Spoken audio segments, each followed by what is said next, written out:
Hi friends, నమస్తే. నేను మీ సరోజ. ముందుగా మీ అందరికీ ధన్యవాదాలు. ఆధ్యాత్మికత అంటే ప్రకృతితో, ఈ విశ్వంతో, అంటే పరమేశ్వరునితో మమేకం అవ్వటం.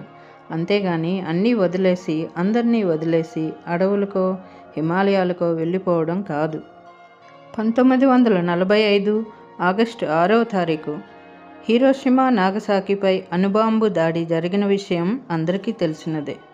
అది అమెరికా దౌర్జన్యమో లేకపోతే జపాన్ యామరపాటుతనమో మనకి తెలియదు. కానీ ఇక్కడ ఆధ్యాత్మికతకు సంబంధించి నాకు తెలిసినంతలో వివరిస్తాను.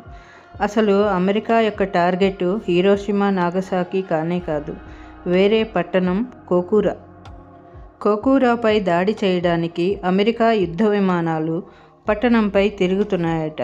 కానీ పైలట్ వాతావరణం క్లియర్ లేదని ఎంత ప్రయత్నించినా సిగ్నల్ దొరకలేదట. ఆ పట్టణం ఎక్కడుందో అనేది తెలియలేదట.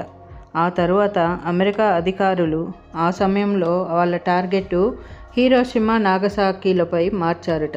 అంతే, వాళ్ళ టాస్క్ అయిపోయింది. యుద్ధ విమానాలు అమెరికా చేరుకున్నాయి.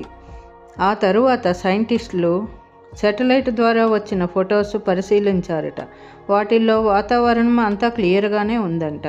కానీ ఎందుకు ఇలా జరిగిందనేది వాళ్ళకి అప్పుడు తెలియలేదు. అసలు విషయం ఏమిటంటే, కుకోరాలో 80% మంది మాంక్స్ అంటే సన్యాసులే ఉన్నారట. వాళ్ళ ధ్యానశక్తే ఆ పట్టణానికి అంత పెద్ద ముప్పు నుండి కాపాడింది. ఇలాంటి మిరకిల్స్ చాలా ఉంటాయి. ఇది కథ కాదు, నిజమే. ఫ్రెండ్స్, మన కంటికి కనిపించే ప్రతి వస్తువు, ప్రతి ప్రాణి ఎప్పుడో ఒకప్పుడు విచ్ఛిన్నమైపోవలసిందే.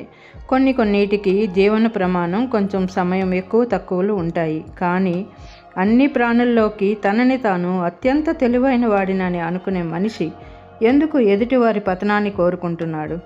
ఎదుటివారిని గెలవాలనుకుంటే మన సామర్థ్యాన్ని పెంచుకోవాలే కానీ వారి బలహీనతపై ఆసరాగా చేసుకొని గెలిచే గెలుపు ఎంతవరకు సమంజసం?